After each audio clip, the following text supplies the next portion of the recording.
दोस्तों, तमिलनाडु की सरकार यानी कि चीफ मिनिस्टर स्टालिन साहब की सरकार ने एक बड़ा ही शॉकिंग फैसला लिया है। फैसले के अनुसार आप देख सकते हैं 1000 किलो से भी अधिक सोना जो कि मंदिरों का था, जी हां, हिंदू मंदिरों का था, उसको पिघलाया गया है। इतना ही नहीं दोस्तों, इसके बाद अब सिल्वर भी पिघलाया जाने वाला है। अब इसके बाद अगर आप देखें तो क्या मीडिया, क्या सोशल मीडिया, हर जगह इस न्यूज को कवर किया जा रहा है कि आप देख सकते हैं तमिलनाडु सरकार ने 1000 किलो सोना करीबन पिघलाया है और उससे सालाना 17.8 करोड़ एनुअल इंटरेस्ट कमाया जाएगा। अब दोस्तों, इसमें एक तरफ तो ये सवाल पूछा जा रहा है, क्या मंदिर का सोना पिघलाना या नहीं पिघलाना, क्या सरकार ये फैसला ले सकती है? और अगर ले सकती है तो ऐसा क्यों है कि आप ऐसा फैसला केवल हिंदू मंदिरों के लिए ले सकते हैं? क्योंकि अगर आप इस्लाम या क्रिश्चियनिटी किसी के भी एसेट को मैनेज करने की बात करें तो आपको वो अधिकार तो नहीं दिए गए हैं, क्योंकि वहां पे प्रॉपर बॉडीज हैं, जैसे वक्फ बोर्ड है जो कि आपको मालूम ही है, बहुत ज्यादा न्यूज में चल रही है। वैसे ही अगर आप देखें तो चर्च ऑफ नॉर्थ इंडिया है, वैसे ही अलग अलग चर्च के संगठन है जो कि अपने एसेट्स को स्वयं मैनेज करते हैं।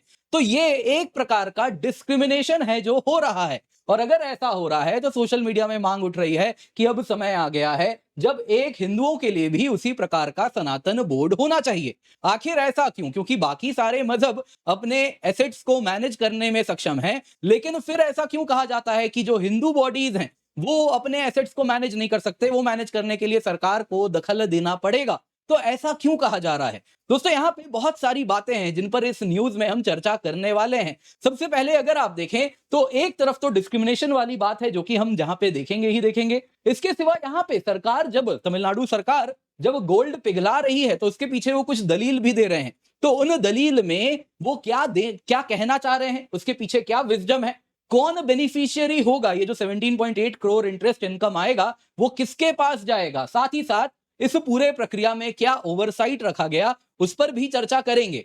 कि सरकार का क्या पॉइंट है वो तो देखेंगे ही, but at the same time बहुत सारी ऐसी बातें हैं जो यहां उठ रही हैं। जो डोनर्स हैं जिनके सोने को पिघलाया जा रहा है, क्या उनकी वो ये इच्छा थी, क्या वो ये इंटेंड करते थे, क्या उनसे पूछा गया? एट द सेम टाइम ये अपने आप में इतना डिस्क्रिमिनेटरी क्यों है, और साथ ही साथ कैसे डिस्क्रिमिनेशन हो रहा है, और साथ ही साथ क्यों सनातन बोर्ड की यहां पर डिमांड उठ रही है सोशल मीडिया में, ये भी जरूरी है हम जाने। इससे पहले आगे बढ़े दोस्तों, आपसे निवेदन है, वीडियो को लाइक कर दें, चैनल सब्सक्राइब कर दें, बेल आइकन अवश्य दबा दें। और आपके साथ ही साथ यहाँ पे आपके लिए हम सब कुछ यहाँ पे से कुछ लाए हैं जो कि बिल्कुल फ्री है। Daily T20 current affairs Blitz है, मंडे टू सैटरडे 12 PM होता है। डेली जो करंट अफेयर्स के न्यूज होते हैं उसी दिन के अखबार के, उसी को आधार बना के आपके लिए हम ये टेस्ट लाते हैं, तो आप जरूर जुड़ जाएं।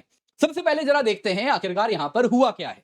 देखिए दोस्तों, 1000 kg सोना से भी अधिक जो कि 21 मंदिरों में तमिलनाडु में मौजूद था, सरकार का कहना है ये अनयूज्ड था, इसको मेल्ट किया जाएगा, 24 कैरेट के इससे बार बनाए जाएंगे और इन 24 कैरेट बार्स को बैंक में रखवा दिया जाएगा। जैसे ही बैंक में जाएंगे, बैंक बदले में इंटरेस्ट देना शुरू करेगा और इस इन्वेस्टमेंट से सरकार का कहना है 17.8 करोड़ आएगा। अगर आप देखें तो ये प्रक्रिया ऑलरेडी हो चुकी है। 1000 kg ऑफ गोल्ड्स हैं जो कि ऑलरेडी पिघल चुके हैं।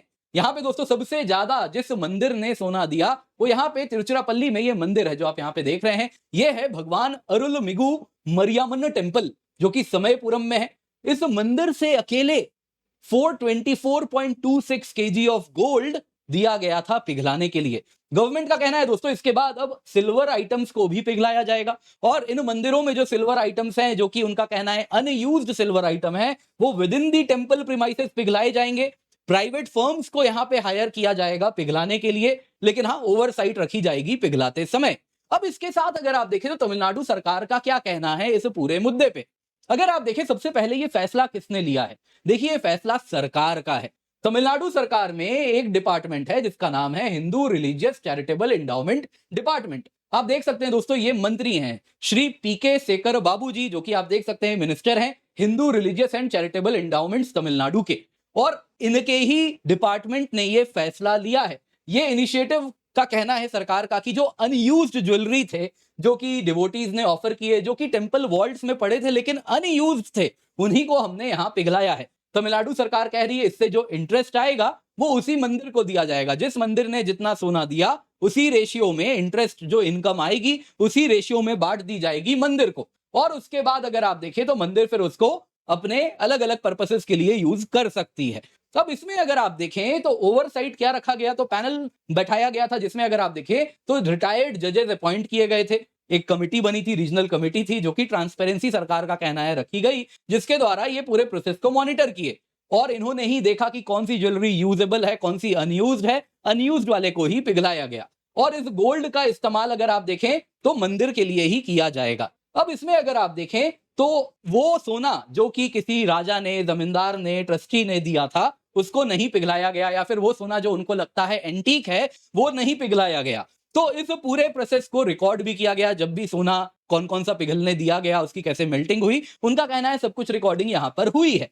पर दोस्तों इन सब के बाद भी यहां पे बहुत सारी चीजें हैं जो क्रिटिसिज्म का कारण बन रही हैं। पहला कारण यहां पे हो रहा है, एंड ऑफ द डे ये सोना आया कैसे मंदिर के पास? सोना आया क्योंकि डिवोटी ने दिया।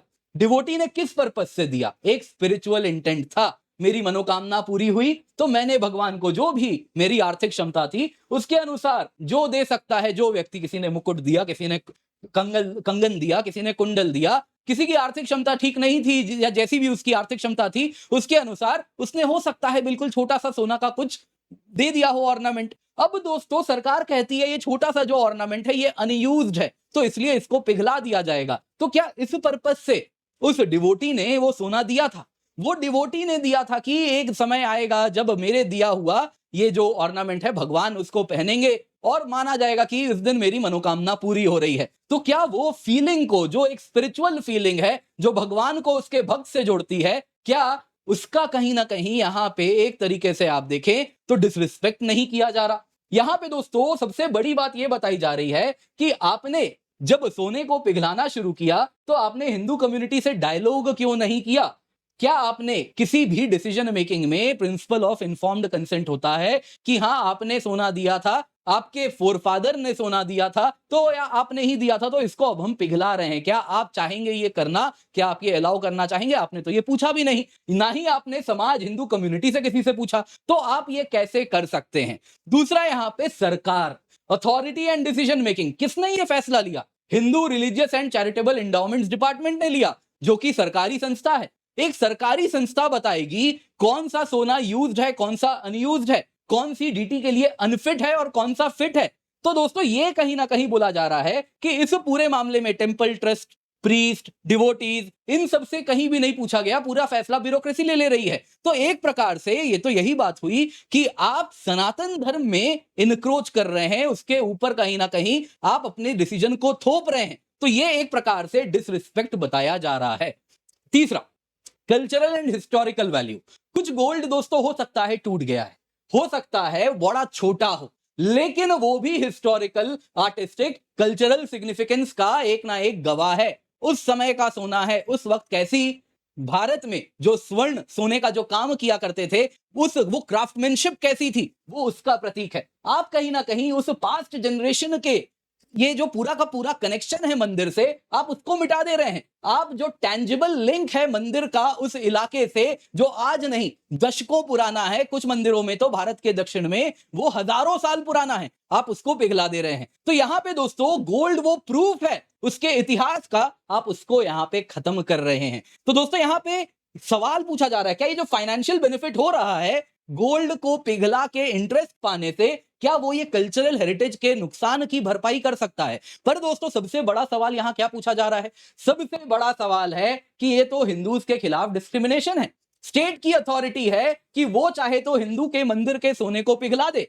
क्या सिमिलर इंटरवेंशन बाकी मजहब में कर सकते हैं आप? क्या आप मॉस्क या फिर चर्च, क्या उनके किसी रिलीजियस आर्टिफैक्ट को ऐसे सिंगल आउट करके क्या आप सिमिलरली मोनेटाइज कर सकते हैं? आपको तो वो अधिकार नहीं दिया गया है, लेकिन आप सेम चीज हिंदुओं के साथ कर सकते हैं उनके मंदिर में। तो ये कहीं ना कहीं एक बहुत ज्यादा लोगों में आक्रोश भी ला रहा है। साथ ही साथ अगर आप देखें तो similar policies non Hindu religious sites के लिए है ही नहीं। और यहां पे अगर आप देखें तो इसलिए हिंदू मंदिरों को टाइम एंड अगेन पूछा जाता है, क्या सरकार इसको एक एटीएम की तरह देखती है? क्या इसको बस और बस मोनेटाइज करके पैसा कमाने का जरिया की तरह देख रही है? तो दोस्तों ये भी कुछ सवाल पूछे जा रहे हैं। यहां पे अगर आप देखें तो बाकी रिलीजियस संस्थाएं जो हैं वो अपने प्लेसेस ऑफ वर्शिप का ध्यान रख सकते हैं, कैसे एसेट मैनेज करना है, कहां पे पैसों को एलोकेट करना है, वो अधिकार उनको है, लेकिन हिंदुओं को नहीं दिया गया है। क्यों?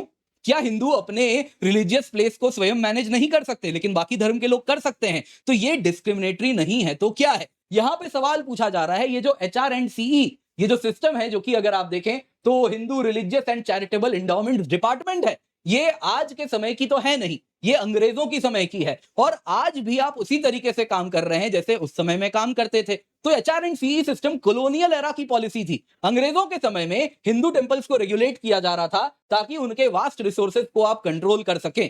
आज भी क्या आप उसी तरीके से काम कर रहे हैं, ये सवाल यहां पूछे जा रहे हैं। पोस्ट इंडिपेंडेंस भी कोई भी सरकार आए वो इसी तरीके से काम कर रही है, जो कि स्टेट का कंट्रोल कहती है टेंपल मैनेजमेंट के लिए आवश्यक है, इसलिए सरकार कंट्रोल करेगी, लेकिन बाकी सारे धर्मों को आजादी है वो स्वयं मैनेज कर ले। तो इसलिए यहां पे सोशल मीडिया में आवाज उठ रही है जो कि सनातन धर्म बोर्ड की बात कर रहे हैं। आप देख सकते हैं आंध्रा के डिप्यूटी सीएम पवन कल्याण जी हैं, उन्होंने ये बात उठाई थी। तब से ये बात अब वापस उठनी शुरू हो गई है। एक सनातन बोर्ड होगा जिसमें हिंदू स्कॉलर्स हो, प्रीस्ट हो, कम्युनिटी रिप्रेजेंटेटिव हो, तो वो क्या कर सकते हैं, एक डिसेंट्रलाइज्ड कंट्रोल होगा कि कैसे जितने भी मंदिरों के सेक्रेड एसेट्स हैं उनको कैसे मैनेज करना है। एक प्रॉपर ऑडिट हो, उसके द्वारा वो मैनेज किया जाए एक मॉडर्न साइंटिफिक प्रैक्टिसेस के द्वारा अलाइंड विद स्पिरिचुअलिज्म। तो दोनों को मिक्स करके चलाना आवश्यक है। तो यहां पे टेंपल ऑटोनॉमी भी रहेगी, स्टेट इंटरफेरेंस भी नहीं होगा रिलीजियस मैटर्स में, and eight the same time Sanatan board Hindu temples को बाकी रिलीजियस इंस्टीट्यूशंस के साथ ऑन पार करेगा। अगर ऑल इंडिया वक्फ बोर्ड है,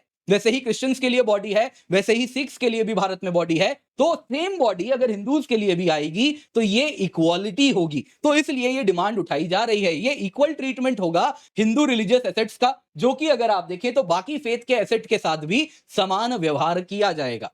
पर दोस्तों ये सब तो कहने वाली बात है, सच्चाई क्या है? सच्चाई क्या है दोस्तों, आज अगर आप देखें ना तो भारत में उत्तराखंड में 51 मंदिर हैं जो न्यूज में आ रहा है, जिसको सरकार ने सच में गवर्नमेंट कंट्रोल से हटाया है। अदरवाइज कुछ चुनिंदा मंदिर हैं भारत में जिनको गवर्नमेंट कंट्रोल से हटाया गया है। अदरवाइज आप किसी भी राज्य में चले जाइए, कोई भी सरकार उठा लीजिए, कोई भी सरकार गवर्नमेंट कंट्रोल मंदिर के ऊपर से हटाने को तैयार नहीं है। यहां पे दोस्तों स्वराज ने बड़ा अच्छा यहां पे एक कंपैरिजन दिया है, कैसे हिंदू, मुस्लिम, क्रिश्चियन, सिख सबके अलग अलग रिलीजियस प्लेसेस हैं, उसमें देखिए किसको क्या अधिकार है किसको नहीं है। वो प्लेस ऑफ वर्शिप क्या स्टेट गवर्नमेंट के द्वारा कंट्रोल्ड हैं? तो हिंदूज में यस, मुस्लिम में नो, क्रिश्चियन में नो, सिख में नो। आगे पढ़िए, क्या मोर places of worship government control में आ सकते हैं उस धर्म के? हिंदू में यस, बाकी सब में no. Does government manage places of worship finance? क्या फिनेंस सरकार मैनेज करती है उस प्लेस ऑफ वर्शिप का? हिंदूज के लिए यस।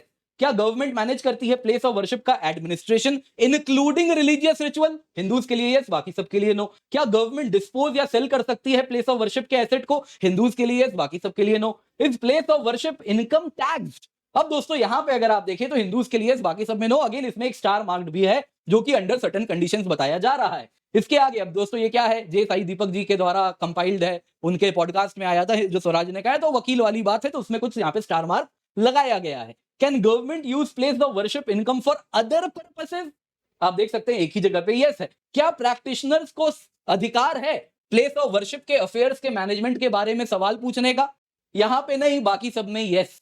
यहां पे यानी सरकार ही लेगी। इसके सिवा क्या गवर्नमेंट इंटरफेयर कर सकती है management of educational institutions run by religious bodies? केवल हिंदू धर्म में कर सकती है। कैन एजुकेशनल इंस्टीट्यूशन जो रिलीजियस बॉडी रन कर रहे हैं वो डिस्क्रिमिनेट कर सकते हैं टीचर्स, वर्कर्स, बाकी सबके हायरिंग में? हिंदूज के लिए नो, बाकी सबके लिए यस। यानी कि अगर वो चाहे, डिस्क्रिमिनेट की बात हो रही है कि नहीं भाई मेरे ही धर्म के लोग इसमें काम करेंगे, मेरे ही मजहब के लोग काम करेंगे, तो ये बाकी सबको अधिकार है, एक जगह पे नो है। तो ये इनका बड़ा ही इंटरेस्टिंग यहाँ पे एक सिंप्लीफाइड तरीके से आप देख सकते हैं कैसे एक तरीके से मांग क्यों उठ रही है आज इस प्रकार से कि अब सनातन बोर्ड चाहिए। उसके पीछे कुछ कारण है जो कि अक्रॉस सरकार आपको देखने मिल रही है, वो है एक इंस्टीट्यूशनल डिस्क्रिमिनेशन का। तो इस वजह से ये सवाल उठ रहे हैं। बाकी आप क्या समझते हैं इस वीडियो के बारे में कमेंट करके अवश्य बताइएगा। साथ ही साथ याद रखिए दोस्तों, केवल ₹1 में आपके लिए हम प्रीलिम्स 2025 टेस्ट सीरीज लेकर के आए, इंग्लिश और हिंदी दोनों में उपलब्ध है। 44 मॉक टेस्ट आपको मिल रहे हैं, जीएस भी है, सीसैट भी है, आप निश्चिंत होकर यहाँ पर जुड़ सकते हैं। इसके सिवा flat 60% of plus 12 month free subscription है केवल 22,999 में। आज ऑफर खत्म हो रहा है, तो यूज द कोड KC10, जल्दी से जुड़ जाएं। आप देख सकते हैं 2026, 27, 28 सभी के लिए हम अलग अलग बैचेस रन कर रहे हैं। इंग्लिश में है, हिंदी में है, इंग्लिश में है, तो आप निश्चिंत होकर जुड़ सकते हैं।